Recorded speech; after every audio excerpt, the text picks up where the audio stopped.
আসলে আমরা তো এক্সপেক্ট করছিলামই যে রানটা একটু বড় আমরা যেন টোটালটা দিতে পারি। আবার সেম টাইমে যখন হচ্ছিল না তখন ব্যাটসম্যানের সাথেও কথা হচ্ছিল যে টাইট লাইনে বল করলে হয়তো বা এটাও ডিফেন্ড করা সম্ভব। তো যাওয়ার সময় আসলে আমাদের মধ্যে এই কথাটাই হয়েছে যে যদি প্রুফ করার কিছু থাকে যে এই টিম নিয়ে, তাহলে আজকে একটা অপরচুনিটি যে আমাদেরকে প্রুফ করা যে না আমাদের এই টোটালে আমরা আটকাতে পারি। তো অবশ্যই থ্যাঙ্কস দিতে হয় অহিন, জিসান, ওরা তো অনেক ছোট বলতে গেলে, মাত্র সেকেন্ড বিপিএল খেলছে অহিন, জিসানও হয়তো 3-4 নম্বর ম্যাচ বিপিএলের ক্ষেত্রে সেইখানে এত আর্লি এত সুন্দর বল করছে, এটা আসলে আমি খুবই খুশি এবং সবাই খুব খুশি। অবশ্যই তাসকিন যারা যারা আছে তো ভালো বল করছেই, বাট ওদের বোলিংটা আসলে একটা বড় অ্যাডভান্টেজ ছিল।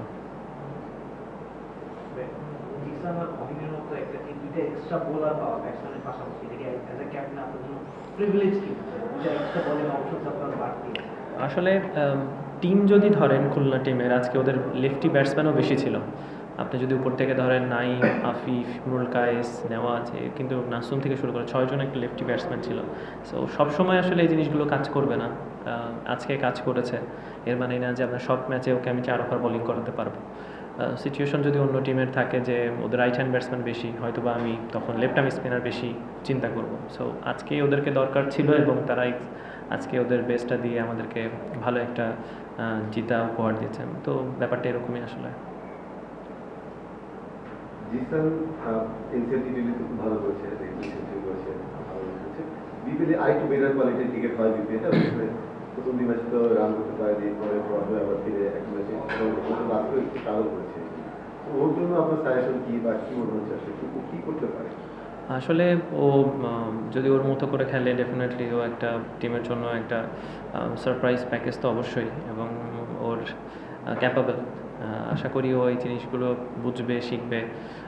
বিপিএলে তারও অনেক প্লেয়ার আছে যারা ভালো করছে, তাদের সাথে যদি ও কথা বলে এবং নিজের কোয়ালিটিটাও যদি ওইভাবে মেনটেন করে, আমার কাছে মনে হয় এক্সপিরিয়েন্সের সাথে সাথে ওর খেলায় উন্নতি হবে এবং ও আসলে প্রুভ করতে পারবে যে ও কতটুকু ক্যাপাবল। ডেফিনেটলি বিপিএল যেরকম মানের খেলা হয় সেখানে অবশ্যই একটা চ্যালেঞ্জ থাকে।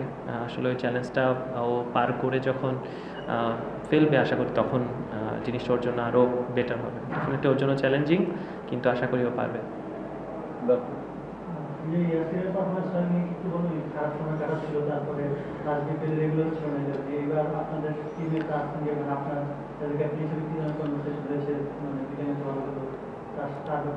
আসলে আমরা সত্যি যদি বলি তাহলে আমরা বিপিএলের শুরুতেই যখন আমরা কথোপকথন করছিলাম, যারা মোটামুটি আমরা জানি যে আমরা নিয়মিত ম্যাচ খেলবো, যে সেখানে একটা কনফিডেন্স বিল্ড করে। অনেক টিমে থাকে যে অনেক সময় সে জানে না যে ও খেলবে কি না প্রতিটা ম্যাচ, সে প্ল্যান করতে টাফ হয়ে যায়। তো ইয়াসির জানে, তাসকিন জানে, আমি জানি, বা জিসান বা যারা আসছে বা খেলছে নিয়মিত, তারা জানে যে তারা নিয়মিত খেলবে এবং অপরচুনিটি পাবে। তখন ওদের জন্য একটা প্ল্যান করা সহজ হয়ে যায়। তা আমি মনে করি যে ওদের সাথে যখন আমরা প্র্যাকটিসে কথা বলেছি তখনই আমাদের কী করণীয়, কী করতে হবে থ্রু অফ দ্য টুর্নামেন্টে, কতটুকু অপরচুনিটি আছে, কি প্ল্যানে আমরা নামবো, সেগুলো মোটামুটি আমরা একটা কথোপকথন হয়েছে। এবং ওইটার পরিপ্রেক্ষিতেও যখন পারফর্ম করছে, ওর সাথে কথা হচ্ছে, ওই প্ল্যানেই আছে। এবং আমার মনে হয় যে ওর বিপিএলের সবথেকে টপ টুর্নামেন্টের মধ্যে মানে এই বছরটা ওর যাচ্ছে। তা আমার মনে হয় যে ওইটা কন্টিনিউ করবে, ওর যে প্ল্যান আছে। আর আশা করি যে ওর কাছ থেকে আরও কিছু ইনিংস পাবো।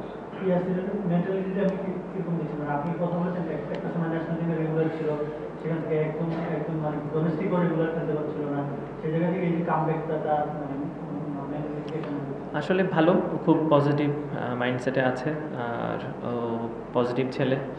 অবশ্যই আমাদের সাথে কথা হয়, একসাথে আমরা আসছি এবং কথা বলছি যে কিভাবে আরও উন্নতি করা যায়, টিমকে আসলে কিভাবে মোটিভ করা যায়। তো আমার উপরে ইয়াসিরের উপরে একটা রেসপন্সিবিলিটি আছে, যেটা ও খুব ভালো মতো কাজে লাগাচ্ছে এবং আশা করি এটা কন্টিনিউ করবে। আর আসলে ও পারফর্ম করে, ও সবসময় ডোমেস্টিকে পারফর্ম করে, বাট বিপিএল একটা ডিফারেন্ট মঞ্চ যেখানে আসলে অনেক বেশি হাইলাইট হওয়ার সুযোগ থাকে। তো ওকে আশা করবে এরকম কন্টিনিউ করবে, আর ও মেন্টালি খুব ভালো অবস্থায় আছে।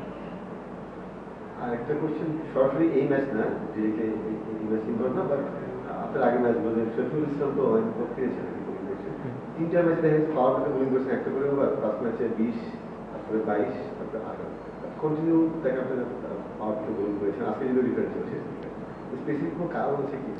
আসলে আপনি যদি দেখেন আমাদের কিন্তু বোলিং অপশন কম, মানে এটা তো আমাদেরকে রিয়েলিটিটা মানতে হবে। অ্যাজ এ ক্যাপ্টেন আমার কাছে এই অস্ত্রগুলোই আছে, যে অস্ত্র নিয়ে আমি মাঠে নামতে পারি।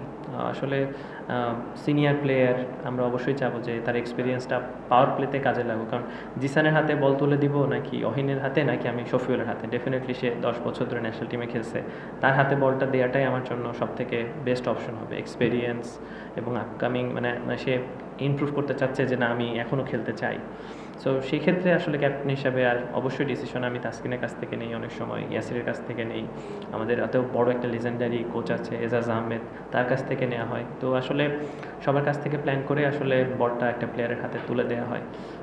তো যখন সে এক্সিকিউশন করতে পারে না তখনই আমরা আসলে প্ল্যানটা একটু চেঞ্জ করেছি যে আমরা আসলে কীভাবে যেতে পারি। সো আজকে ওদের লেফটি ব্যাটসম্যানও বেশি ছিল, নাহলে হয়তো আজকেও আনা লাগতে পারতো। সো আসলে আমার কাছে এটাই অপশন আছে, এবং সেই অপশন না আমি মনে করি সে এক্সপেরিয়েন্স, সে আসলে তার কাছ থেকে আমরা আশাবাদী সে আরও যদি সুযোগ পায় সে নিজেকে প্রুভ করবে যে না সে এখনও খেলার মতো, সে খেলে যাবে।